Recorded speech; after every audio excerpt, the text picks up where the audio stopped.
Hello, Professor Dawkins. How are you? I'm Ben Stein. I'm so sorry to keep you waiting. How are you? Fine, thank you.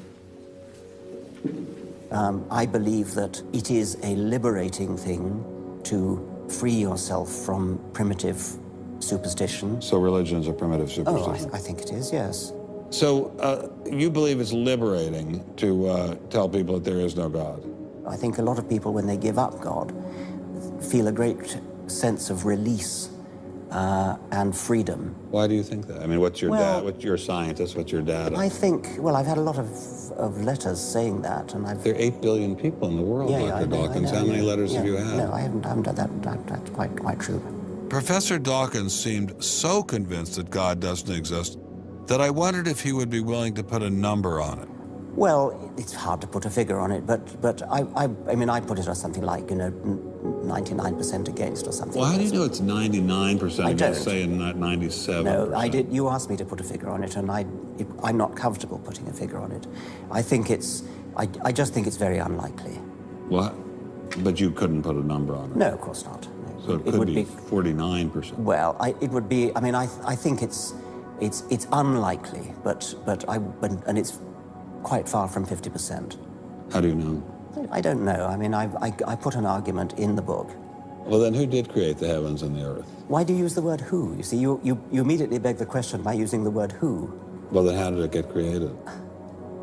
Well, by a very slow process. Well, how did it start? Nobody knows how it started. We know the kind of event that it must have been. We know the sort of event that must have happened for the origin of life. And what was that? It was the origin of the first self-replicating molecule. Right. How did that happen?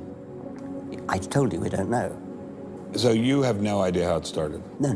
Nor has anybody. Nor has anyone else. What do you think is the possibility that intelligent design might turn out to be the answer to some issues in genetics or in evolution?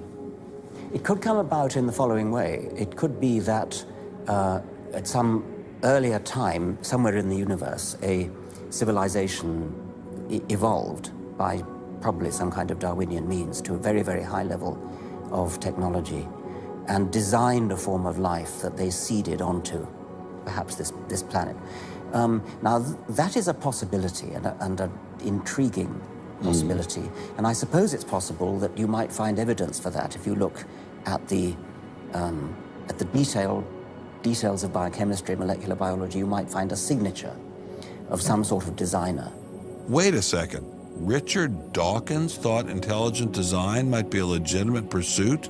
And that designer could well be a higher intelligence from elsewhere in the universe. Well, but that higher intelligence would itself have had to have come about by some explicable or ultimately explicable process. It couldn't have just jumped into existence spontaneously. That's the point. So Professor Dawkins was not against intelligent design, just certain types of designers, such as God. So you don't believe in any God anywhere? Any God anywhere would be completely incompatible with anything that I've said. I assume. Yeah. I just wanted to make sure you don't believe in any God anywhere. No. What if after you died you ran into God? He said, "What have you been doing, Richard? I mean, what have you been doing? I've been trying to be nice to you. Yeah. I gave you a multi-million-dollar paycheck over and over again with your book, and look what you did." Bertrand Russell had that point put to him, and he said something like, "Sir, why did you take such pains to hide yourself?" Remélem hasznosnak találtátok a videót, mindenkinek a legjobbakat, SHALOM és HALLELUYAH!